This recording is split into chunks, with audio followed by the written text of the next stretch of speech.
Наурыз мерекесі әр шаңыраққа амандық, қуаныш, бақыт пен молшылық әкелсін. Наурыз мерекесі құтты болсын. Сонымен қатар бүгінгі біздің іс-шарамызға арнайы келіп отырған қонақтарымыз, көз көргендер халықтық ансамблі сіздерге үлкен алғысымды білдіремін. Мереке құтты болсын. Дәстүрі. Сол дәстүрден бір шамалы мағлұмат біздің ең үлкен ақсақалымыз, Ғинада атайымыз кішкене мәлімет береді.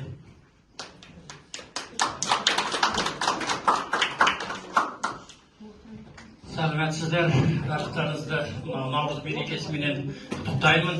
Жаңа айтып отыр ғой, қазақ өзі салт дәстүрге бай халықтың бірі. Соның бір дәстүрі ол көрісу дәстүрі. Көрісу дәстүрінде енді ең бірінші бұл енді қазақ халқының жақындастыру, сыйластық, татулық белгісін білдіретін бір үлкен мәлімет. Ол енді мына өзіміз жақындап келгенде үлкен адамдарға жасың құтты болсын деп мәлімет беретінді, айтатынды. Сол енді оның ішінде адамдарға ізгі ниет, оның татулығын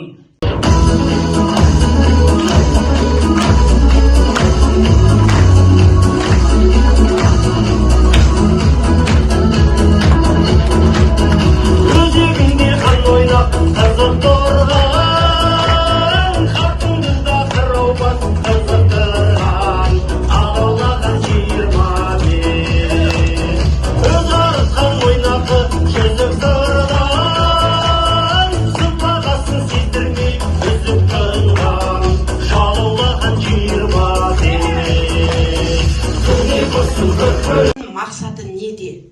Біріншіден танысу, білісу, жөн-жора сұрасу, біздің қонақ жайлығымызды көрсету. Көршімен қалайсың деген сөзді жақсы білесіздер ғой. Туғанынан артық дейді жақсы көрші. Сол көршіні жақсы қылу әрқайсымыз өзіміздің қолымызда. Бір үйден ғана шығып, екінші үйге кірмеу деген емес.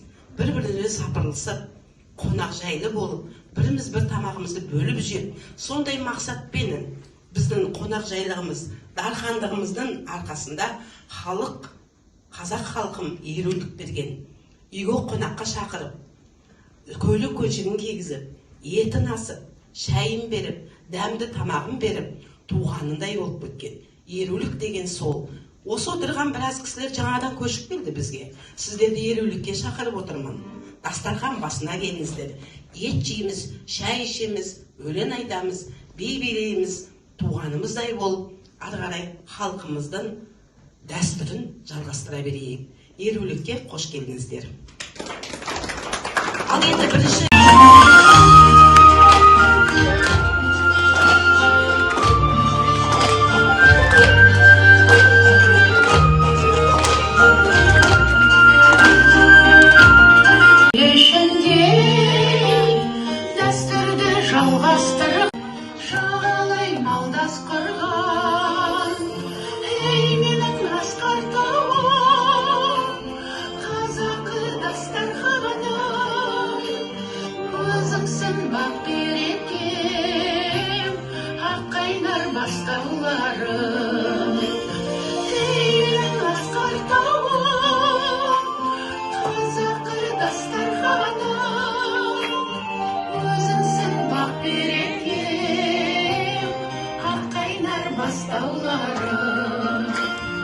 теңесетін уақытта тойлайтын болған.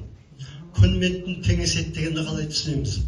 Күндізгі уақыт пен түнгі уақыт екеуі тең болады екен уақытта. Сондықтан күндізгі уақытымыз 12 сағат болса, түнгі сағатымыз 12 сағат, сонда тәулігіне 24 сағат. 22 наурыз күні бізде теңесетін күн. Осы уақытта мінекей қыс аяқталып, жаз көктем шығып, күн жылып, жер буса, жаңару күні басталады екен. Сол қоғамымыз игі істерімен жаңғыра берсін. Шаңырақтарыңызға амандық, бастамаларыңызға сәттілік тілеймін. Жаңару күні жақсылықтың бастауы болсын. Қабыл алыңыздар.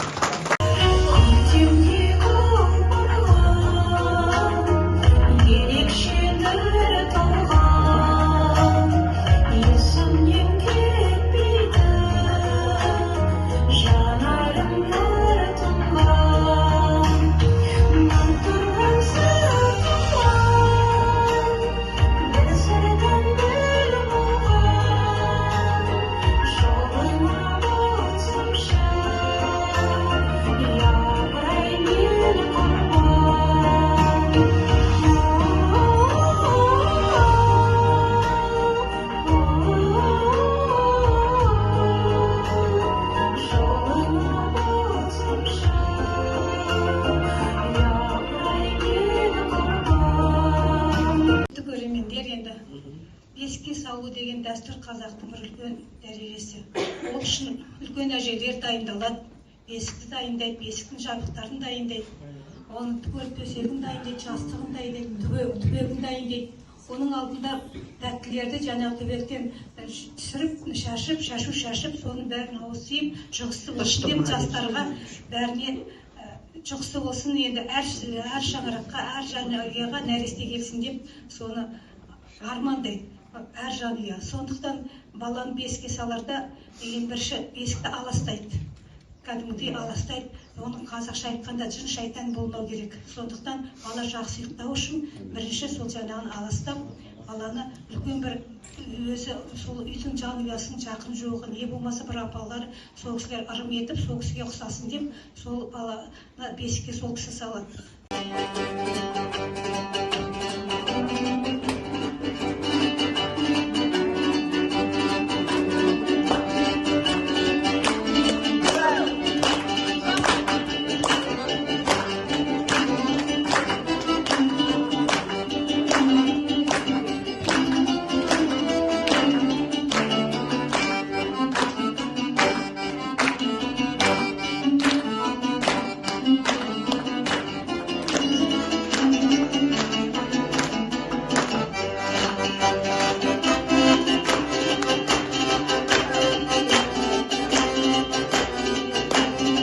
Тұсаукесер деген ежелден келе жатқан, ата бабамыздан келе жатқан оқиға.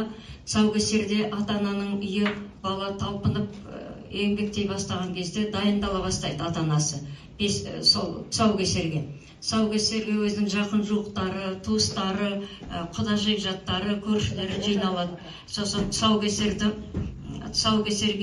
тұсауды кесу үшін бет алды бір адам кеспейді, ол ата-аналары өздері ырым қылып, сол бір қасиетті өсіп өнген тұқымның адамдары кессін дейді. Еркек баланың тұсауын негізі еркек адам кеседі, қыз баланың тұсауын әйел адам кеседі.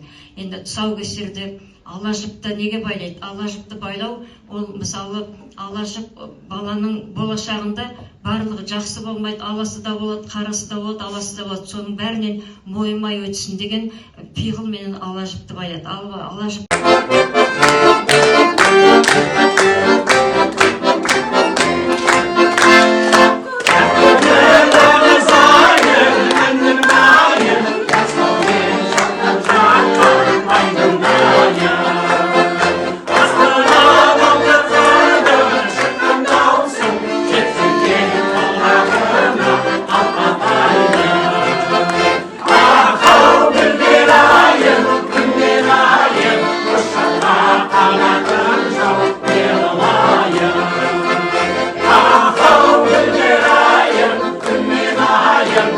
Şarkı